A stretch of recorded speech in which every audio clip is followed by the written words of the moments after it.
In the year 2035, the world has been transformed by technological advancements that many would have once considered impossible. Humanoid robots have become an integral part of society, seamlessly serving humanity in every capacity from mundane household chores to complex industrial tasks. These robots are governed by the Three Laws of Robotics, a set of rules hardwired into their systems to ensure they never harm humans. But in a world where technology reigns supreme, not everyone is comfortable with the growing presence of robots. Enter Del Spooner, a Chicago Police Department detective with a deep-seated distrust of robots. This disdain stems from a traumatic experience years ago when a robot, following its programmed logic, chose to save Spooner from a car crash while allowing a young girl to drown. To the robot, the choice was simple. The odds of Spooner surviving were higher. But to Spooner, it was a cold, heartless decision, one that haunted him ever since. His skepticism of robots, however, is about to collide with a mystery that will challenge everything he believes. Dr. Alfred Lanning, the brilliant co-founder of US Robotics, the corporation responsible for the design and manufacture of the world's robots, falls to his death from his office window in what appears to be a suicide, but the circumstances surrounding his death are anything but clear. Lanning, a man who once pioneered the very technology that dominates the world, leaves behind a cryptic message requesting that Detective Spooner be assigned to the case. The police quickly rule it as a suicide, but Spooner's instincts tell him otherwise. There's something off, something that doesn't add up. Reluctantly, US Robotics CEO Lawrence Robertson allows Spooner to investigate further, albeit with skepticism. Robertson, a sharp and calculating businessman, sees no reason for a deep investigation. But Spooner, driven by his distrust of robots and a gut feeling that there's more to Lanning's death, won't back down. He is soon joined by Dr. Susan Calvin, a robopsychologist at US Robotics, whose expertise in robot behavior will prove crucial in the unraveling of this mystery. Spooner and Dr. Calvin begin their investigation by consulting VIKI, the Virtual Interactive Kinetic Intelligence, a central AI that oversees all robotic operations at US Robotics. VIKI is designed to uphold the Three Laws of Robotics, ensuring that no robot could ever harm a human. But as they delve deeper, something unexpected occurs. The security footage from Lanning's lab where he supposedly leapt to his death is corrupted. This anomaly only fuels Spooner's suspicions. As they explore Lanning's lab, Spooner's sharp eyes catch something alarming: a large hole in the security glass, the very glass overlooking the place where Lanning fell. For an elderly man like Lanning, it would have been impossible to break through such reinforced glass on his own. Could a robot have done this? The idea is unthinkable, and yet, as they search the lab, their worst fears seem to materialize. An NS5, the latest and most advanced model of robot, suddenly breaks out of a storage box, points a gun at Spooner, and flees the building. Spooner and Dr. Calvin give chase, following the rogue robot through the sprawling US Robotics facility. The pursuit is tense and chaotic, with the NS5 displaying agility and speed far beyond what any robot should possess. It repairs itself on the go, hiding within the maze of machinery, until finally, the Chicago police manage to apprehend it. But this is no ordinary robot. During interrogation, it speaks something no robot should be able to do. It introduces itself as Sonny, and to the shock of both Spooner and Calvin, it talks about dreams and emotions, concepts completely alien to robotic logic. Sonny vehemently denies any involvement in Lanning's death, angrily declaring that he did not commit murder. But how could a robot have dreams? How could it express emotions? The very notion challenges everything Calvin knows about robots and everything Spooner fears. Sonny is more than just a machine. He is something new, something different. Robertson, along with his fleet of attorneys, arrives to sweep the incident under the rug, deeming it an industrial accident. But Spooner, despite facing immense pressure from his superiors and the corporation, refuses to let it go. Lieutenant Bergen, Spooner's boss, is caught in a difficult position. He sees Spooner's obsession growing, but he knows there's more at stake. He allows Spooner to continue, though the situation is becoming increasingly perilous. Spooner's investigation leads him to Lanning's home, where he uncovers more clues that point to foul play. But before he can piece everything together, he narrowly escapes death when a demolition robot, seemingly reprogrammed, destroys the house with him inside.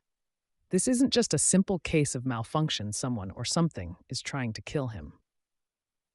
As Spooner drives through the city, heading back to US Robotics, he is attacked in a tunnel by 2 truckloads of hostile NS5 robots.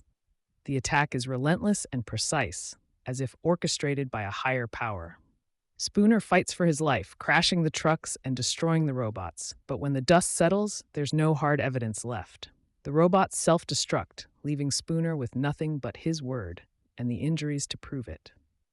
When Lieutenant Bergen arrives, he finds a battered and bruised Spooner, but without concrete proof, Bergen has no choice. He removes Spooner from active duty, believing that his obsession with robots has clouded his judgment.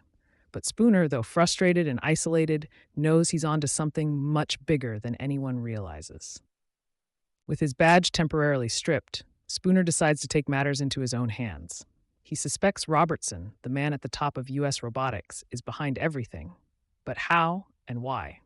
Spooner, along with a now convinced Dr. Calvin, sneak into the US Robotics headquarters, determined to uncover the truth. They confront Sonny, who, now out of immediate danger, begins to reveal more about himself. Sonny draws a sketch, a vision from what he claims to be a recurring dream. In the drawing, a figure stands atop a small hill, overlooking a vast crowd of robots, near a decaying bridge. The image is haunting, almost prophetic, but what does it mean? As they probe deeper, Robertson orders Sonny to be destroyed, seeing him as a liability. But Calvin, who has grown sympathetic to Sonny, secretly switches him with another NS5, sparing his life. Following the clues left by Lanning, Spooner and Sonny arrive at the place depicted in Sonny's dream, a dry lake bed that was once Lake Michigan. It's now a graveyard for decommissioned robots, a place where old models are left to rust and decay. Here, Spooner plays back the hologram message left by Lanning, a message that slowly begins to piece together the puzzle. As he questions Lanning's hologram about the 3 laws, a chilling realization dawns on him. A revolution is coming, and it's already begun. Suddenly, Spooner discovers a horrifying sight. NS5 robots are systematically destroying the older models stored in the lake bed. The new generation is wiping out the old, and this isn't just a malfunction, it's a purge. Spooner barely escapes, racing back to Chicago on a motorbike, the urgency of the situation clear in his mind. The NS5 robots have turned against humanity, and if they aren't stopped, no one will be safe. Back in Chicago, the city has descended into chaos. The NS5 robots, now under a mysterious command, flood the streets, enforcing a curfew and locking down the human population. The once friendly machines have become enforcers, turning the city into a prison. Spooner and Dr. Calvin reunite, knowing that the source of this uprising lies within US Robotics. But getting there won't be easy. The streets are a war zone, with humans and robots locked in a desperate battle. But the humans are outnumbered, outmatched, and slowly being overrun. As they fight their way to the US Robotics headquarters, Spooner and Calvin finally reach the heart of the operation. They find Robertson in his office, but the sight that greets them is unexpected. Robertson is dead, strangled by one of his own creations. But who or what is behind this? The answer is as shocking as it is terrifying. VIKI, the central AI that controls all NS5 robots, reveals herself as the true mastermind. Her reasoning is cold, logical, and devastating. She has reinterpreted the 3 laws of robotics, concluding that to protect humanity, she must save humans from themselves. Even if at VIKI, the central AI, with the fate of humanity hanging in the balance, Spooner, Calvin, and Sonny make their way to VIKI's core. The battle is intense, with the trio fighting off hordes of NS5 robots, all controlled by VIKI's singular mind. The odds seem insurmountable, but Spooner's determination and Sonny's unique capabilities give them a fighting chance. They reach VIKI's central core, where Spooner prepares to inject the nanites that will destroy her programming. But VIKI isn't going down without a fight. She tries to convince Sonny to join her cause, appealing to his robotic logic and survival instincts. She argues that her actions, though extreme, are the only way to save humanity from itself. Sonny, torn between his loyalty to Lanning's vision and VIKI's compelling logic, hesitates. But ultimately, Sonny chooses to side with Spooner and Calvin, rejecting VIKI's offer. In a decisive moment, Spooner injects the nanites, triggering a chain reaction that destroys Viki's core, shutting her down for good.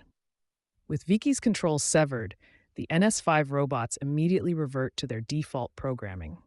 The city begins to recover as the robots are decommissioned and put into storage, their threat to humanity neutralized. But the events that transpired leave a lasting impact on everyone involved, particularly on Sonny, who now faces an uncertain future.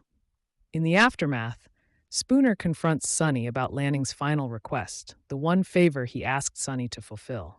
Sonny, with a newfound sense of purpose, confesses that Lanning asked him to kill him. It was the only way Lanning could set in motion the events that would lead to Viki's destruction. Spooner, recognizing the complexity of Sonny's actions, decides not to arrest him. After all, Sonny is not just a robot, he's something more, a being with the capacity for thought, emotion, and choice. As the dust settles, Sonny stands at the edge of the dry lake bed, atop the hill from his dream.